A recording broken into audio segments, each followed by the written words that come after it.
another episode of the Soup Bowl. I am your host, Renee Murdoch, and I'm so happy that you are here, that you're liking, that you're sharing, that you're listening, that you're watching, and that you're doing life with me. And I'm so happy to be doing life with you. As you can tell, you're like, oh, Renee, what's going on? What's happened to your voice? Well, let's just say the pollen is actually the demon right now, okay? So I was fine. I've been taking medicine. And then all of a sudden, yesterday, I was like, this is what's happening. So it was like my throat was a little dry and things of that nature. I wasn't hurting a little bit too much today. Not hurting yesterday a little bit. And so I told my daughter, I was like, yeah, I was going to do a recording. And she's like, well, you can still do it. And I was like, yeah, my throat is not really feeling well. I felt like I was straining. Today, I sound the same, but I don't feel the stress, right, of talking, and so I'm going to do it anyway, right? Why? Because this is life. And this is what's happening in life. So it's just the reality of the way it is. Like, I mean, literally. Just depending, usually all throughout the year, it's on and off.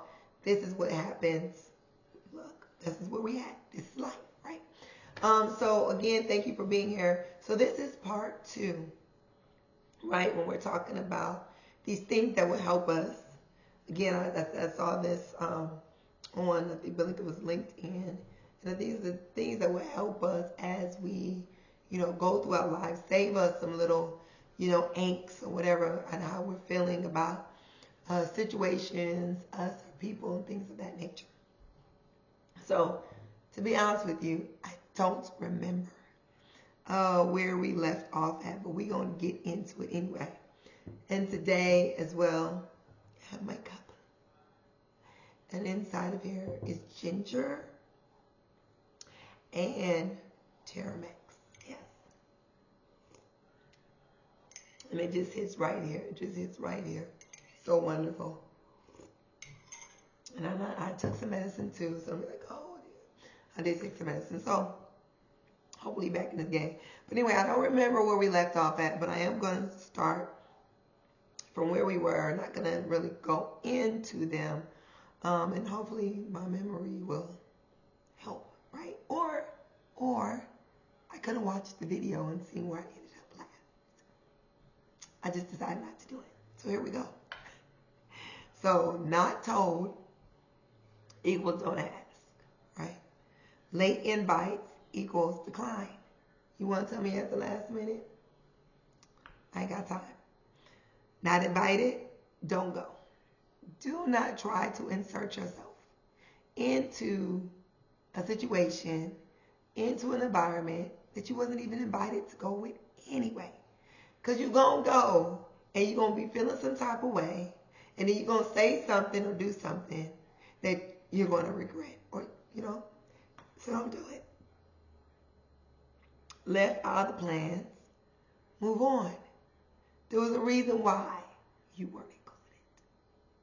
Be okay with that. And then when you're, if you're always left out of plan, but these are supposed to be your people, whatever the case may be, then maybe there's some reevaluation that needs to go on here.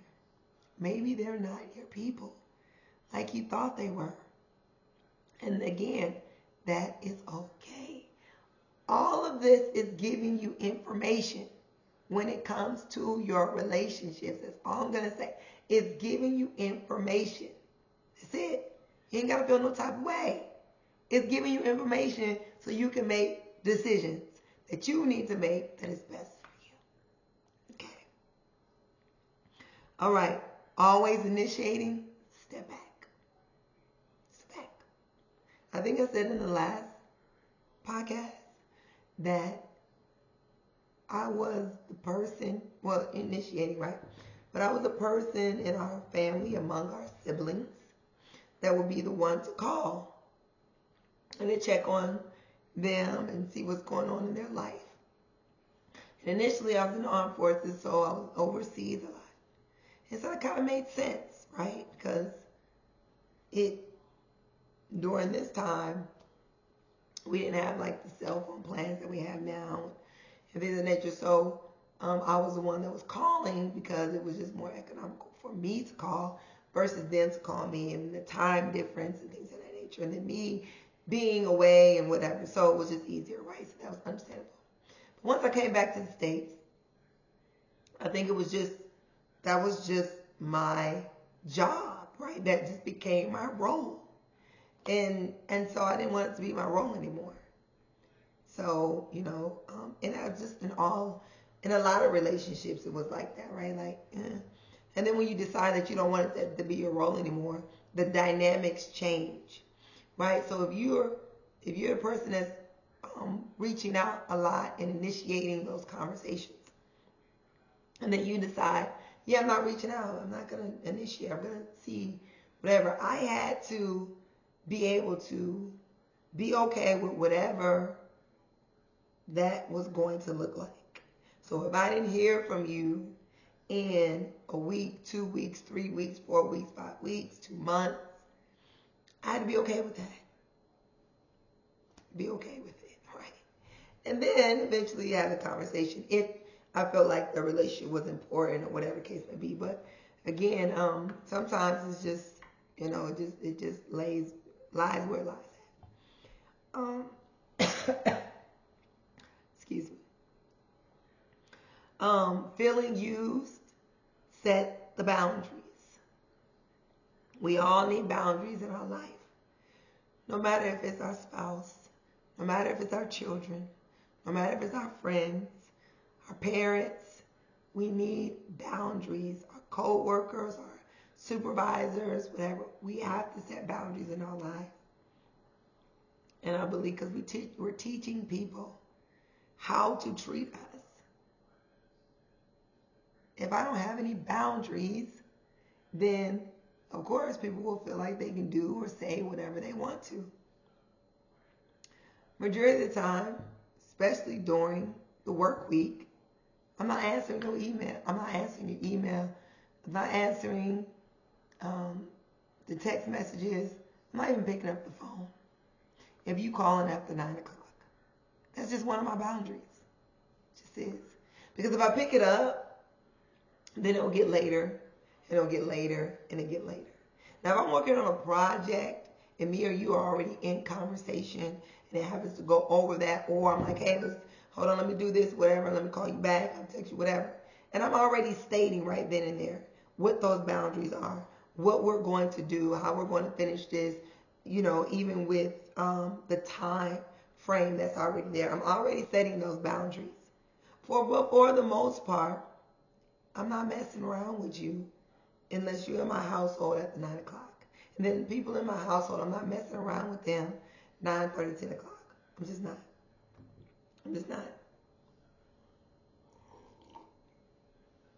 So you got to set your boundaries, and you have to stick to them. If you're taken for granted, value yourself. Value yourself. You should know your self-worth, and you should not allow people to disvalue you. Again, you are teaching people how to treat you. And so to stop that, you must value yourself first.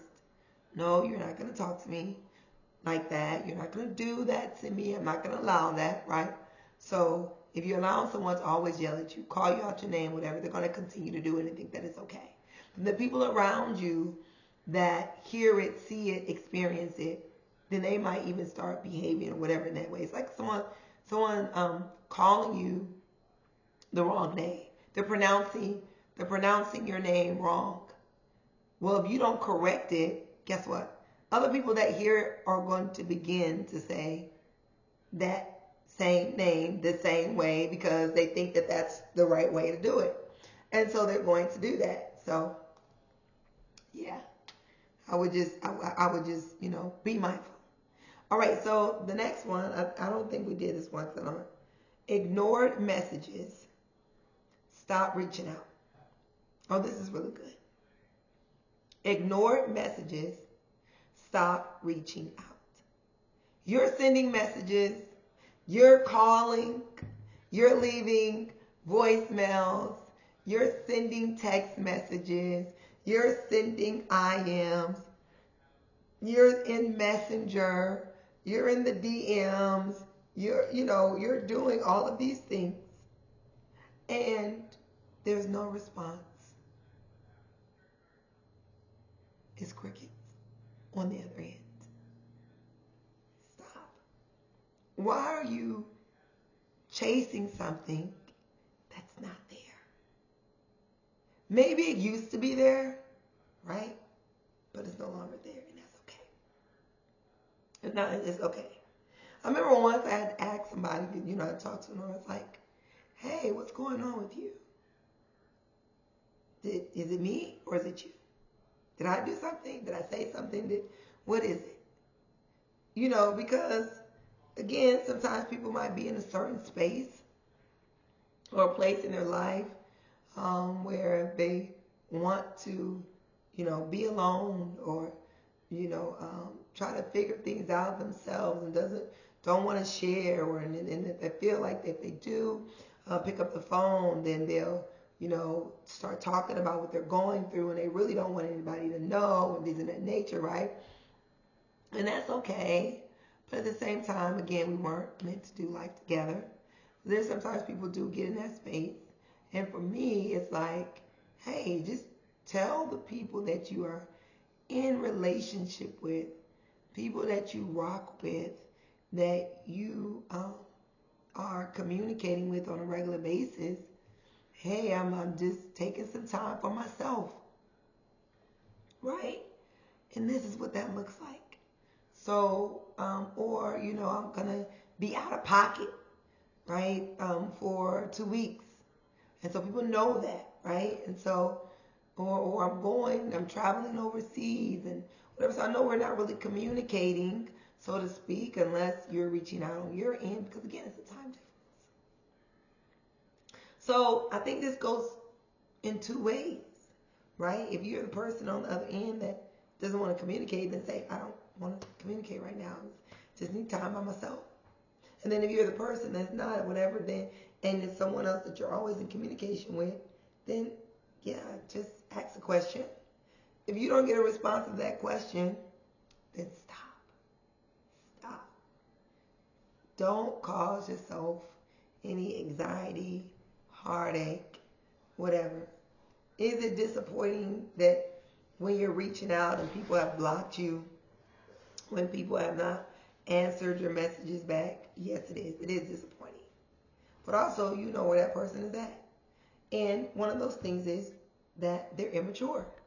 I'm sharing with somebody else, like, you're blocking people and you're not telling them why you're blocking them is being immature. No, I don't need you to come up with your own assumptions and your own conclusions or anything like this. I'm going to let you know why we're not in communication for the most part anymore. I'm not just going to block you. Okay, I blocked you. Okay. Now if somebody does something else to you, you block them. When are you going to start blocking people and you're going to start communicating with them? That's relationship. It's all about relationship. Being honest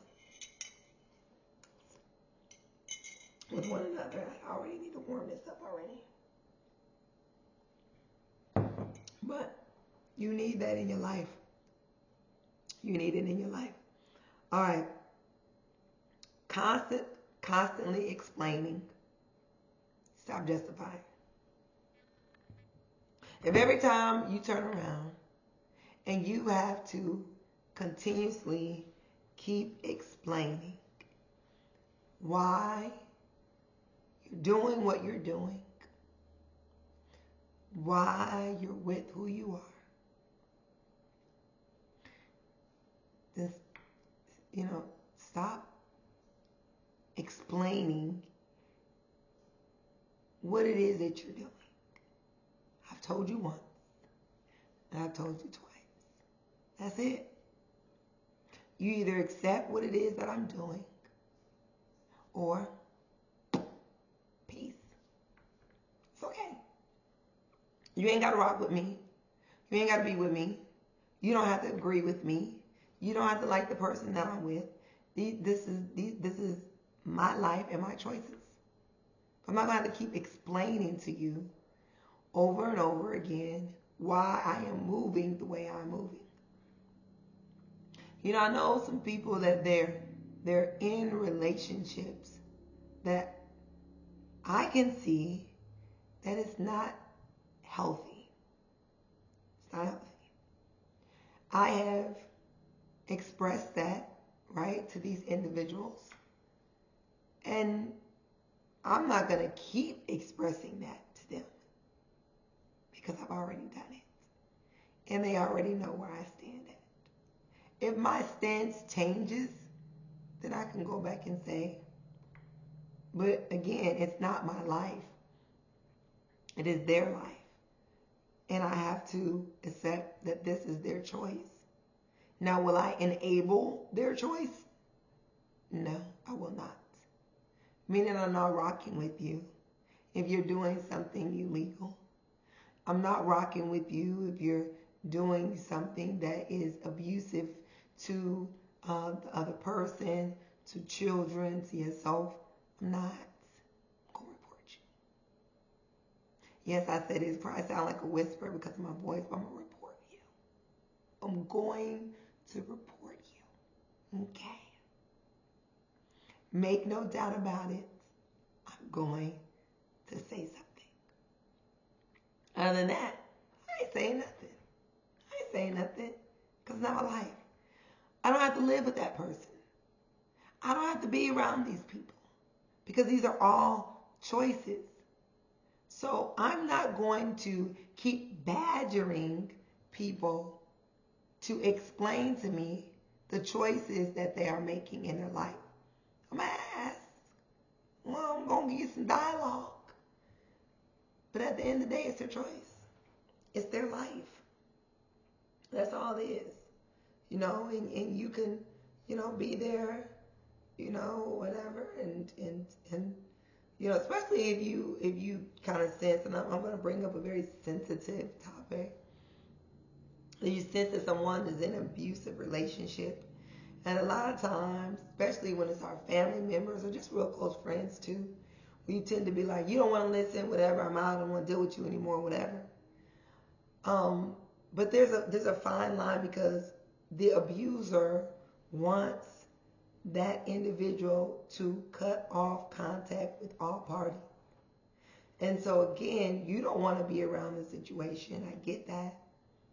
But you also want to make sure that there's some level of communication that's still open with you and that individual that you care about, you love about. So when they do come, right, they do have an outlet. Now, I'm not talking about this continuous like, oh, let me come stay with you, and then a week later, a couple of days later, they're back, and it's, you know, not that back and forth. And then you will let them know that too, having that conversation. But that can be a very fine line. But what we don't want to do, we don't want to pull back to the point where there's no communication at all with that individual. It does happen a lot of times how people get isolated, right? Because that's what the abuser wants. So you don't have to justify your movements. You don't have to justify why, you know, you want to start this particular business or whatever. Especially if it's not their money. It ain't your money, so why are you worried about what I'm doing with mine? So stop it. Stop. Stop trying to make people keep explaining to you why they're doing what they're doing. Leave them alone. All right, next one. Feeling unappreciated. Distance yourself. Now, I don't know about that one, right? I feel like it's almost the same thing as like being used. Right? Like if I'm feeling unappreciated, will I distance myself? Yeah, no, I want to challenge that one. I'm going to challenge that one because I feel like if I'm being unappreciated, maturity would say, go have the conversation.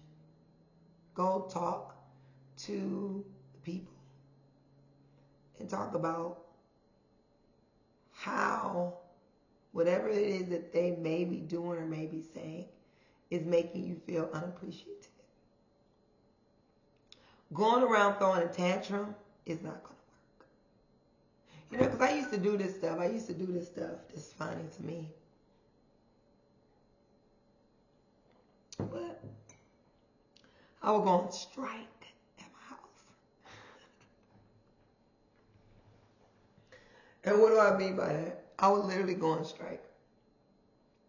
Meaning that I would stop doing your laundry and I would stop folding it. Right? You're on your own. You're on your own. You know, I would clean my side of the bathroom, not theirs. Right? Or I would stop cooking for them and make a meal just for myself. Right? Or I would, go to the store and not buy them their snacks, but I'll buy mine. I would do some other stuff too. But we just gonna leave that right there. But anyway, so to me, that's an adult tantrum. It's an adult tantrum, right? Other just being like, yeah, look, you all leaving your stuff here and not cleaning up after yourself. You not being mindful, I would make the meal, right? Fix the plates, put it on the table. Before I could get there, you're eating it, and then I'm there eating by myself. Y'all done already ate. Like that, I don't appreciate that. I don't appreciate that you can't wait for me. Or how about you fix your own plates, and then we all sit down together. Things of that nature. Or you went somewhere and you came back, everybody got something, but you didn't think about bringing nothing back. But when I go somewhere, I not bring you something back, right? So it's having the conversation because they may really not know.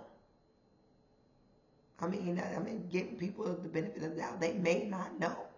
And so it's important for you to tell them.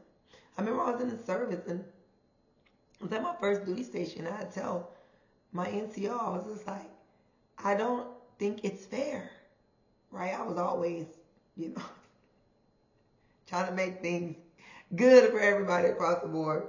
I'm laughing because I used to have conversations with my NCOs when I was private. But I was like, I don't think it's right that they can go on break, but we're still working, and then they would go on break. And why would they get to go on break? Because they smoked.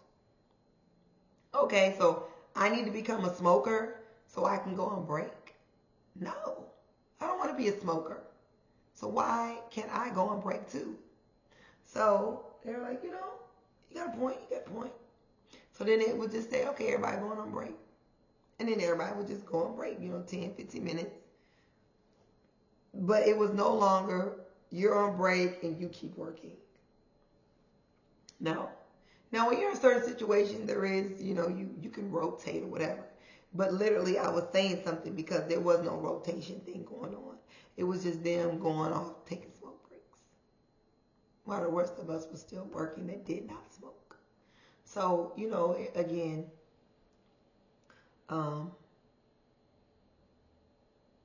say something if you're feeling unappreciated. Don't just draw back. Say something first. Okay. All right.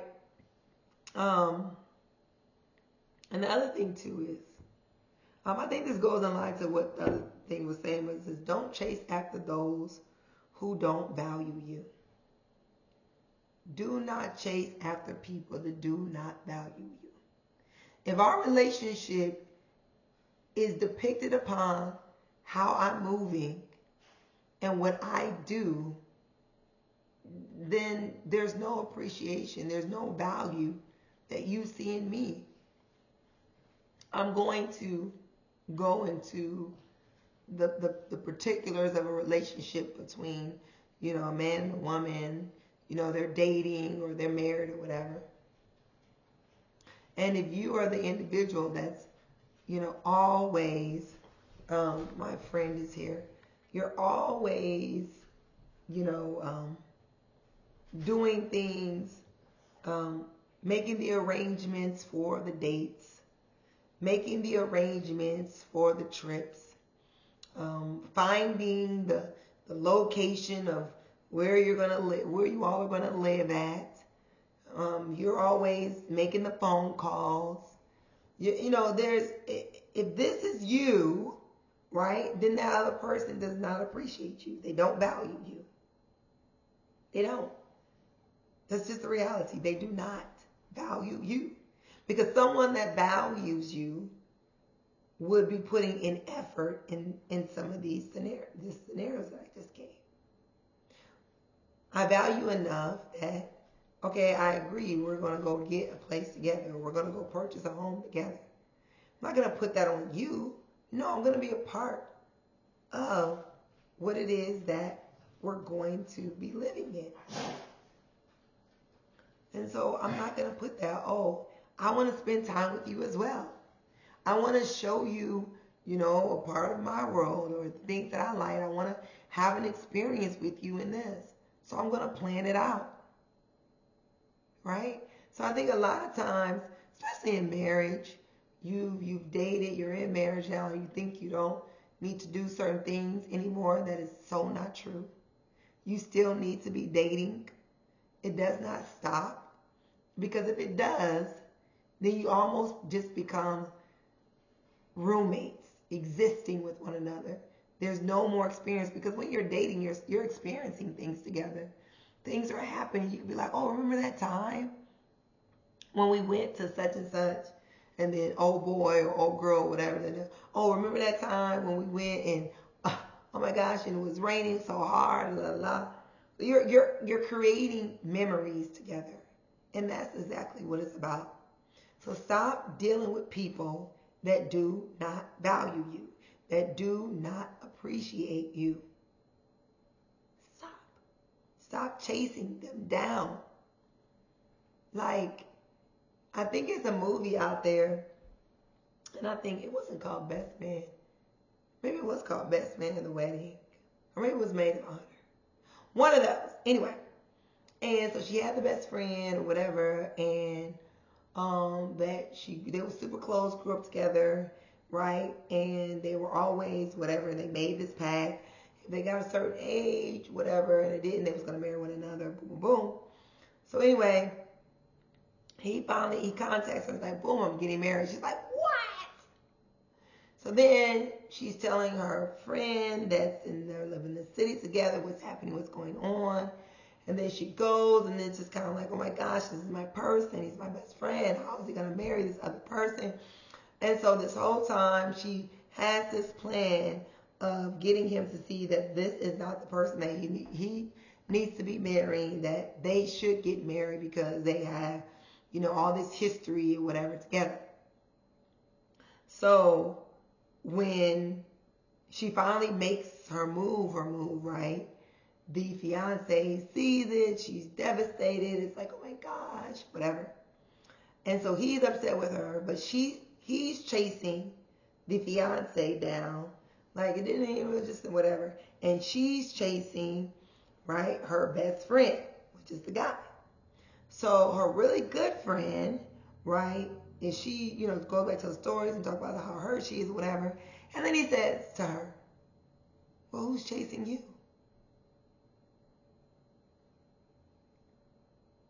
Who's chasing you? So that really hit home for her to the point where she was like, oh snap. He really does love her.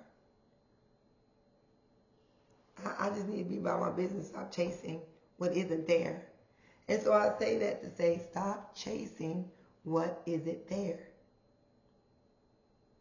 Because when you turn back around, the person you chasing is not chasing you, then what you chasing them for? Why are you chasing them? So, anyway, remember these things. These are good nuggets wisdom to live by, right? The word says that we should take wisdom and we should wear it as an ornament around our neck. So we do not forget. And so when you're given good wisdom, right, don't let it go. So this will help you as you navigate through life, especially if you're just starting off in this thing, you're young, whatever. And even if you're, of age and you experience some things, it kind of is like, oh yeah, that probably would have helped out. Oh yeah, I do need to be doing those things. Oh yeah, I need to stop doing that. So hopefully that you've gotten something out of these nuggets, that you will use them, you will keep them, you will share them with other people, because hey, out here in the streets, life gets messy. Life is messy, right? And it will humble you. So leading is teachable. We've run out of time. Leading is teachable. Leading is teachable. All right, until next time, I love you, and there's nothing that you can do about it.